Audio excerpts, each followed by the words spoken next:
नमस्कार, हमारे छत्तीसगढ़ में आपका स्वागत है। मैं हूं आपके साथ भावना त्रिपाठी। रुक करेंगे प्रदेश के तमाम बड़ी खबरों की ओर।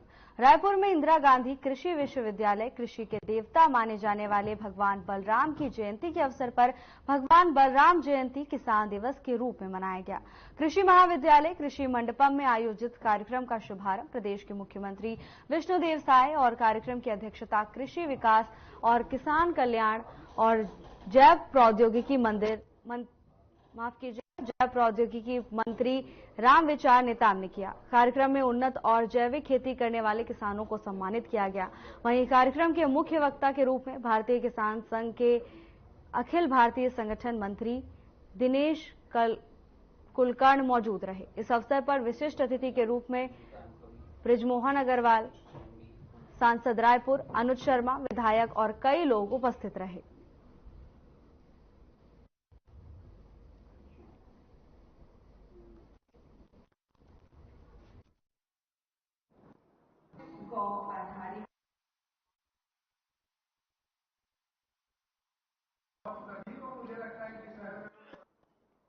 आज भगवान बलराम जयंती है, तो सबसे पहले तो मैं समस्त छत्तीसगढ़ वासियों को भगवान बलराम जयंती की बहुत बहुत बधाई शुभकामना देता हूं।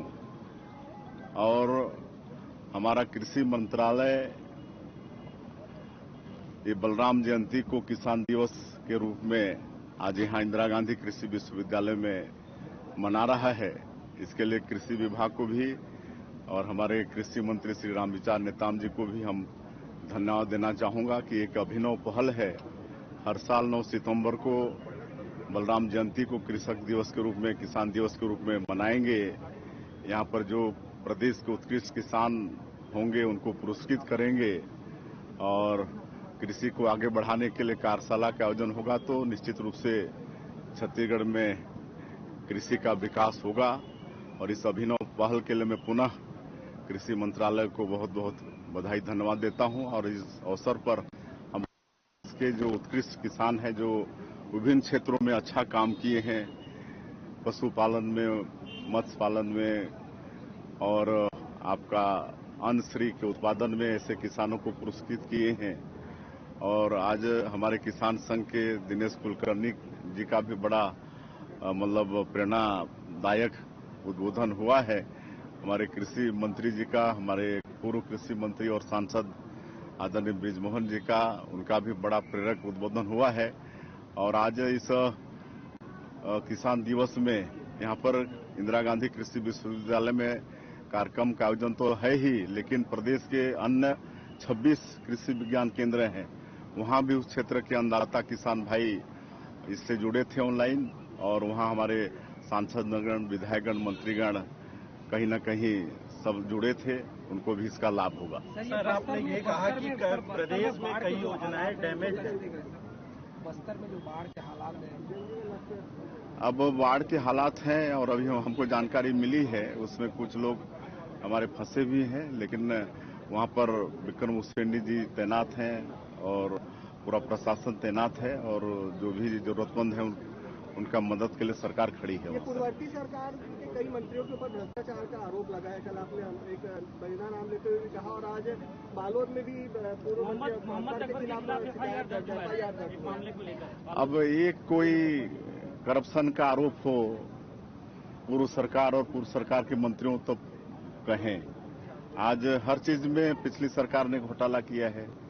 कोयला में घोटाला, शराब में घोटाला, डीएमए में घोटाला, आपका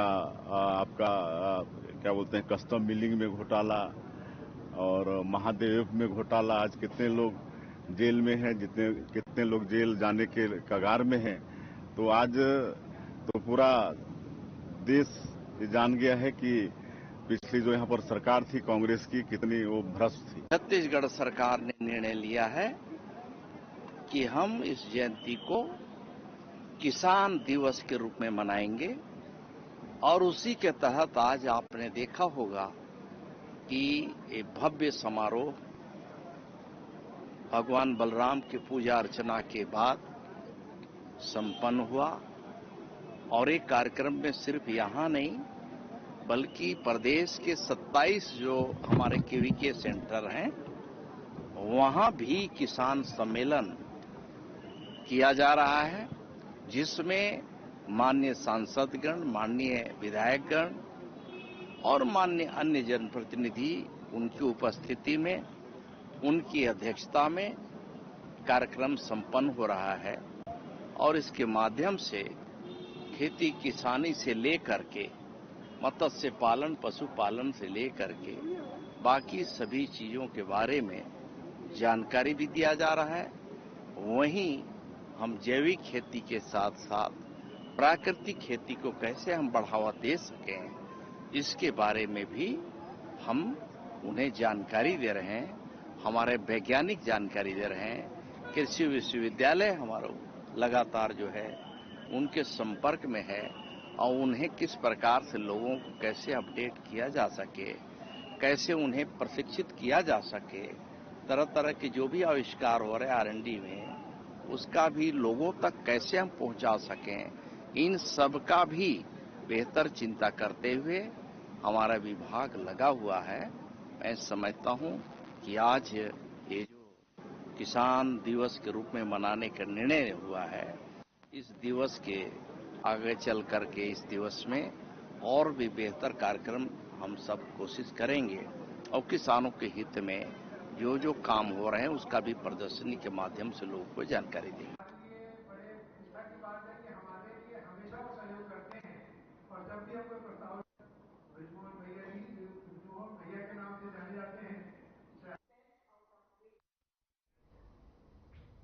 बलौदाबाजार हिंसा मामले में आरोपी और भिलाई से कांग्रेस विधायक देवेंद्र यादव की न्यायिक रिमांड बढ़ा दी गई है।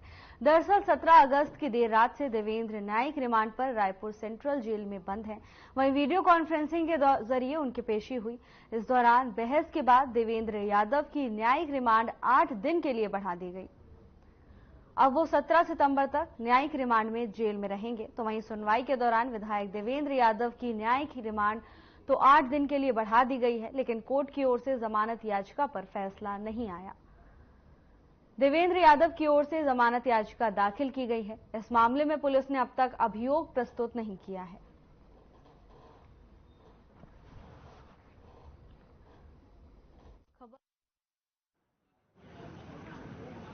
यादव की रिमांड को बढ़ा दिया गया है। आपको बता दें कि 8 दिन के लिए देवेंद्र यादव की रिमांड बढ़ाई गई है। इस दौरान वो न्यायिक हिरासत में रहेंगे।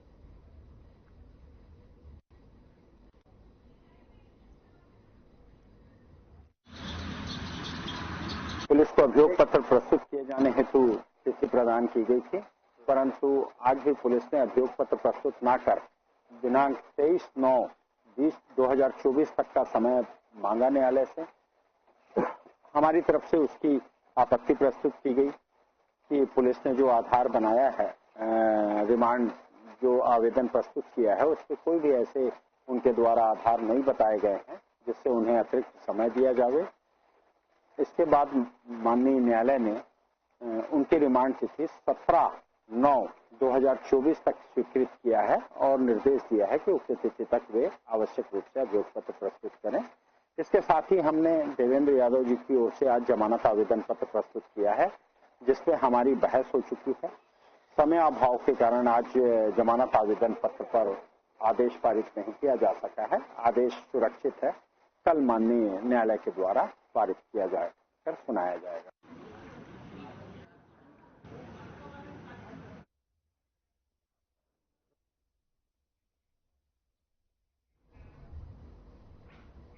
बस्तर संभाग में लगातार हो रही भारी बारिश से जनजीवन अस्त व्यस्त हो गया है। बारिश के चलते बाढ़ जैसे हालात बने हुए हैं। बस्तर सांसद महेश कश्यप ने वीडियो कॉल के माध्यम से क्षेत्रवासियों से संवाद किया। तो वहीं जिला प्रशासन के अधिकारियों को निर्देश दिए हैं कि पीड़ितों को आवश्यक सामग्री मुहैया कराई जाए।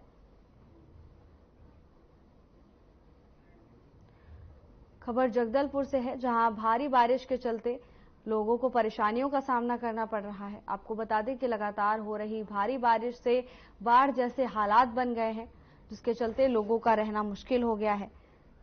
तो वहीं सांसद ने क्षेत्रवासियों से वीडियो कॉल के जरिए बातचीत की। सांसद महेश कश्यप ने अधिकारियों को निर्देश दिए हैं कि क्षेत्रवासियों को आवश्यक सामग्री मुहैया कराई जाए। भारी बारिश के चलते क्षेत्र में बाढ़ जैसे हालात बन गए हैं, जिसके चलते जनजीवन अस्त व्यस्त हो गया है। तो वहीं सांसद ने भी क्षेत्रवासियों से वीडियो कॉल के जरिए बात करी।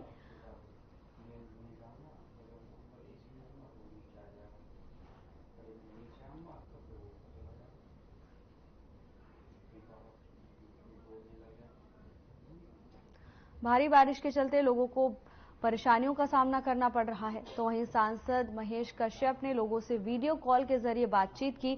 तो वहीं अधिकारियों को निर्देश दिए हैं कि जल्द से जल्द पीड़ितों को आवश्यक सामग्री मुहैया कराई जाए।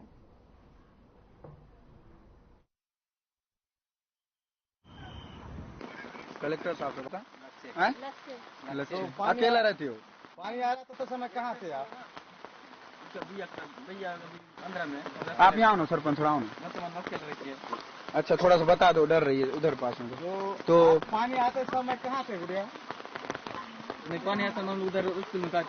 अच्छा, सरपंच इनका घर में कौन कौन रहता है? और ये अनाथ बच्ची है, इसका माँ बाप नहीं है और इसका इससे सब बड़ा वाला भाई है, वो आंध्रा में कमा के लाता है और दोनों भाई बहन तो आप खाते पीते हैं।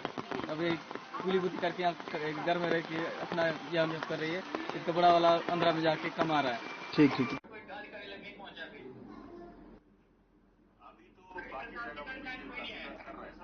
नहीं तो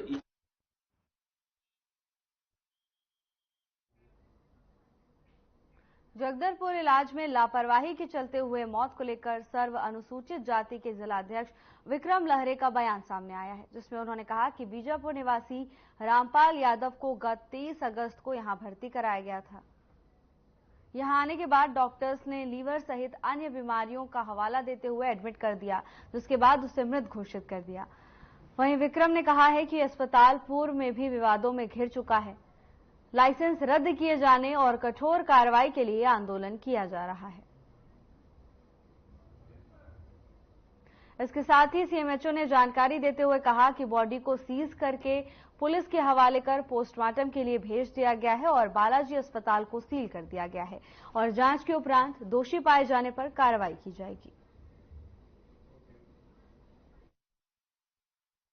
शिकायत प्राप्त हुआ कि शहर में बालाजी हॉस्पिटल में अवैध रूप से नर्सिंग होम चल रहा है, जिसमें तो हमारी टीम वहाँ बालाजी हॉस्पिटल गई थी, जिसमें मैं, डॉक्टर मैत्री, doctor Shreyansh Jain, DPM, food officer, drug inspector भी गए थे। हम लोगों ने पता किया कि 23 तारीख को बीजापुर से जो 44 वर्षीय राम यादव जी वहाँ एडमिट हुए थे, पैर के दर्द से थी, किंतु कल रात को उनको काफ़ी पेट दर्द हो रहा था। बार बार बुलाने पर भी ये संचालक और वहाँ के डॉक्टर नहीं आए, ऐसा कहना है और मरीज के रिश्तेदारों का। और सुबह आज 9, सवा 9 के आसपास उस व्यक्ति की मृत्यु हो गई है। मृत्यु का कारण ग्रामीणों के कहने के अनुसार लापरवाही से हुई है और गलत ड्रग देने से हुई। तो उसकी जांच के लिए हमारी टीम गई थी। हमने बॉडी को सीज करके पुलिस डिपार्टमेंट को सौंप दिया, मेडिकल कॉलेज भेज दिया। डॉक्टर की टीम के द्वारा उसका पोस्टमार्टम करने की सलाह दी गई है तथा वहाँ उसका वीडियोग्राफी भी होगा। तब तक जब तक पोस्टमार्टम रिपोर्ट नहीं आ जाता कुछ कहना अभी संभव नहीं है और हॉस्पिटल को पोस्टमार्टम की रिपोर्ट आते तक सीज कर दिया गया। तो भी कानून नर्सिंग होम एक्ट के अनुसार जो भी कार्रवाई होती है वो की जाएगी, एफआईआर दर्ज की जाएगी, कानूनी रूप से उस कार्रवाई तो होगी। मैं विक्रम लहरे सर्व अनुसूचित जाति समाज का भी अध्यक्ष और कांग्रेस प्रकोष्ठ से भी अध्यक्ष हूँ। और अभी मुझे नरेंद्र भाई जब एडमिट हुए यहाँ सुबह तो पता चला कि कोई मरीज यहाँ पर इस प्रकार से खत्म हो गया है। जो फिर मैं तुरंत आया, मुझे फिर परिवार से पहले बात हुई। बात करने के बाद मैंने डॉक्टर से भी बात, डॉक्टर नहीं कोई है शायद इनका जो मैनेजमेंट करता, उनसे मेरी बात हुई तो पता चला कि ये 23 तारीख को लेके आए थे रामपाल यादव। ये बीजापुर के माटमाड़ा से हैं और ये लोग बेचारे दूर दराज से आए हुए हैं यहाँ भरोसा करके बस्तर जो केयर है बालाजी केयर शायद। तो यहाँ पर जब लेके आया गया तो मैं ये 23 तारीख को लेके आए थे। वो जो बंदा जो मरीज था वो पैदल चल के आया था घुटने के इलाज के लिए और घुटने के इलाज के लिए आया तो उनको लगातार सिर्फ पैसा के एवज में रखा गया था। ट्रीटमेंट जारी था। ट्रीटमेंट का कारण ये था, एक्सपेरिमेंट जारी था। एक्सपेरिमेंट ये था कि पहले उनका किडनी की इलाज किया गया, उसमें बता दिया सूजन हो गया। सूजन होने के बाद फिर पेट फूल गया, फिर उसका क्लियर हो गया। भाई इतना अगर परेशानी था तो वो बाहर भी कर सकते थे। परेशानी था तो बता देना था कि भाई हमसे नहीं हो पाएगा। पहला चीज इनकी नाकामी ये लोग बता रहे हैं, इनके पास ना ही स्पेशलिस्ट डॉक्टर है, ना यहाँ पर मैं अभी तक देख रहा हूँ कोई हॉस्पिटल में कोई देखने नहीं आ रहा है, किसी मरीज को देखने नहीं आ रहा है। मतलब सीधा सीधा उदाहरण है कि ऐसे हॉस्पिटल खोल के निर्दोष हमारे लोगों को लूटा जा रहा है, खाली पैसे के नाम में, खाली पैसे के नाम में, केवल ये बीमारी वो बीमारी करके पैसे के नाम में केवल और केवल लूटा जा रहा है। और ऐसे हॉस्पिटल के खिलाफ जल्द से जल्द कार्रवाई होना चाहिए। और अभी जो मृत्यु हुआ है, मैं आपके माध्यम से मैं निवेदन करूंगा उन वरिष्ठ डॉक्टरों से निवेदन करूंगा न्यायपूर्ण हमको न्याय मिले। जो अभी मृत्यु हुआ है उसका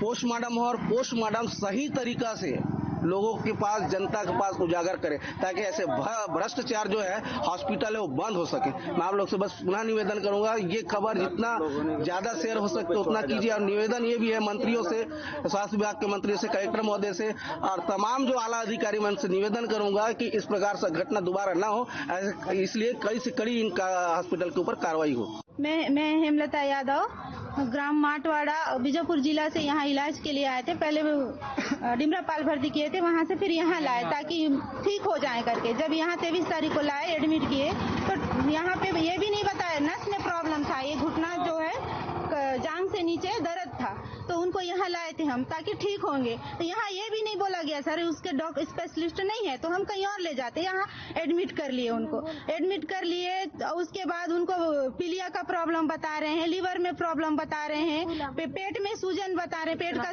सूज गया बोल के उनको पानी निकाले।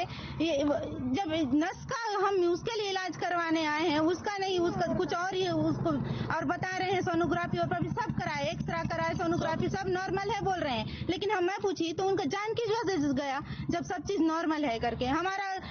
और सर आज इतना 4 बजे से वो तड़प रहे हैं। उनको कल से कुछ खाने पीने नहीं दिया गया है, बिल्कुल टोटल पानी भी नहीं मना किए, पानी तक पीने नहीं दिए।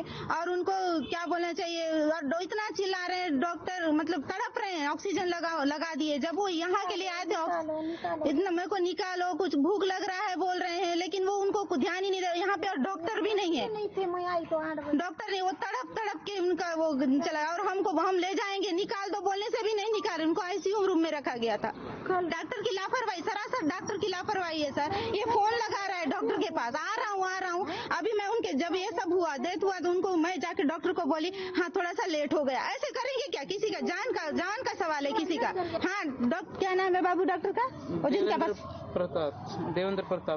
देवेंद्र प्रताप। हाँ वो बोल रहे हैं हाँ थोड़ा लेट हो गया। अभी आ रहे हैं जब पूरे उनका डेथ हो गया, बोल रहे हैं अब नहीं है बोल रहे हैं, उसके बाद आए हैं। क्या उन देंगे? हमारा जान को वापस ला के देंगे इन लोग? हमारा नुकसान हुआ है।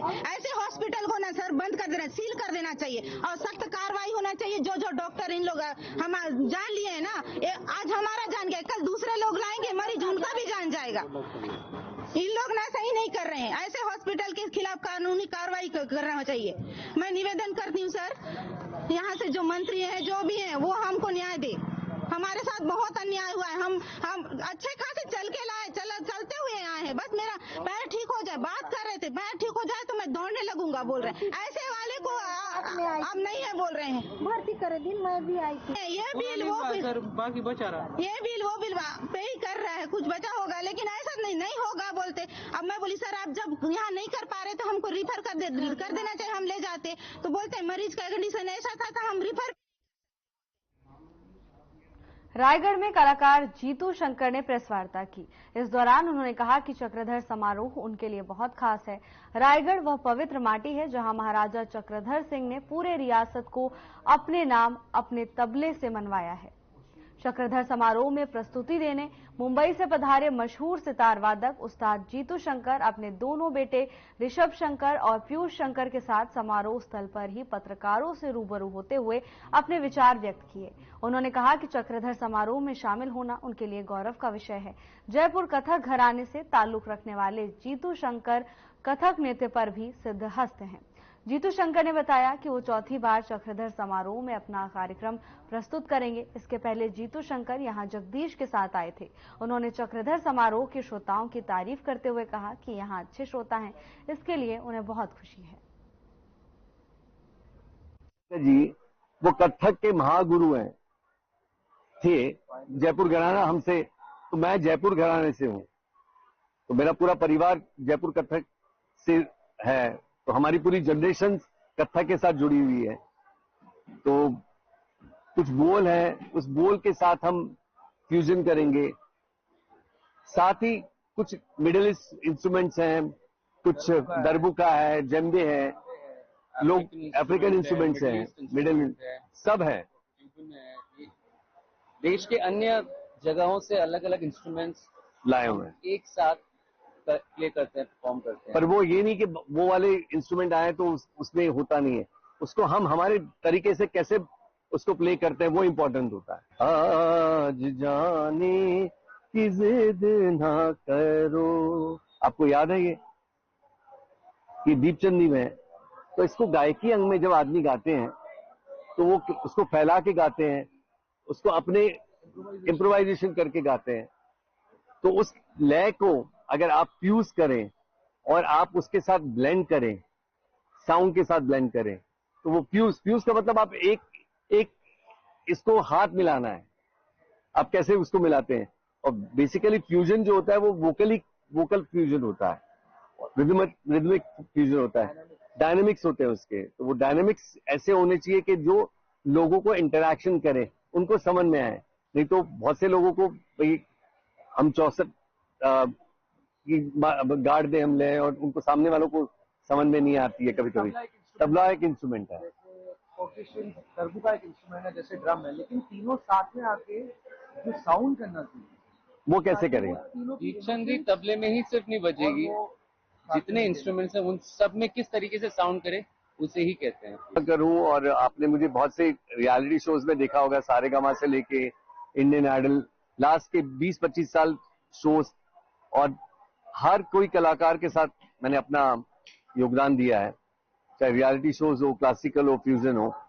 आज ये खास इसलिए है रायगढ़ में चक्रधर समारोह मेरे लिए कि आज पहली बार इस धरती पे, क्योंकि ये ऐसी पावन धरती है, यहाँ महाराजा चक्रधर जी ने इस पूरे शहर को, ये पूरी रियासत को अपने नाम से, अपने तबले से मनवाया है।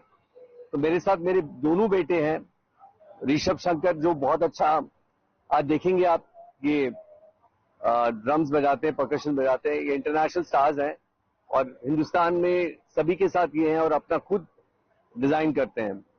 साथ ही मेरे साथ मेरे छोटे बेटे हैं पीयूष शंकर, जो म्यूजिक कंपोजर हैं, जो हाल ही में उनकी फिल्म आई थी सावी, अब उनमें इन्होंने म्यूजिक कंपोज किया है, और आर्टिकल 15 में भी इनका म्यूजिक कंपोज किया हुआ था। और ये दोनों म्यूजिक तो कंपोज दोनों करते हैं, बट दोनों रिदम भी उतना ही अच्छा बजाते हैं, गाते भी हैं और रिदम भी उतना बजाते हैं। तो आज हम तीनों मिलके हमारा जो ट्रायो शंकर का एक जो कॉम्बिनेशन है, वो हम कोशिश करेंगे कि हम यहाँ के श्रोता उनको लाइक करें और वो फ्यूजन एंजॉय करें। तो कोशिश हमारी है कि इस पावन धरती में हम वो एक बाप बेटे की एक जर्नी हमारी जो है, उसको म्यूजिक के थ्रू पहुंचाना है। संतूर है, सितार है, वो कॉम्बिनेशन है। हमने रिदम और ये इंस्ट्रूमेंट, क्योंकि सारंगी बहुत सुर के दिल के पास होती है, इंडियन इंस्ट्रूमेंट्स होते हैं। संतूर पहाड़ का है इंस्ट्रूमेंट है, एक वादियों का है, उसका एक अलग माहौल रहता है। सितार गमक है उसमें। तो ये तीन कॉम्बिनेशन ऐसे, वो तीन है और हम तीन हैं, तो ट्रायो है। तो ट्रायो दोनों का, म्यूजिक का भी ट्रायो है और रिदम का भी ट्रायो है। मैं बहुत पहले बहुत बार आया हूँ। इनफैक्ट मैंने आदरणीय जगजीत सिंह जी को मैं लेके आया था यहाँ, जब राहुल शर्मा जी थे, एसपी थे। मेरा तीसरा चौथा कार्यक्रम है। मैं जगजीत जी के साथ उनको लेके आया था, तलत जी को लेके आया था, फिर एक दो बार हम लोग, ये चौथा बार है मेरे ख्याल से, 4 बार आ चुका हूँ मैं। तो यहाँ का हमेशा मजा आता है इस पंडाल को, और ये मैदान को देख के वो पुरानी यादें याद आती है। फिलहाल के बुलेटिन में बस इतना ही। अब वक्त हो चला है डॉक्टर राकेश गुप्ता के साथ हमारे खास कार्यक्रम प्लस माइनस का।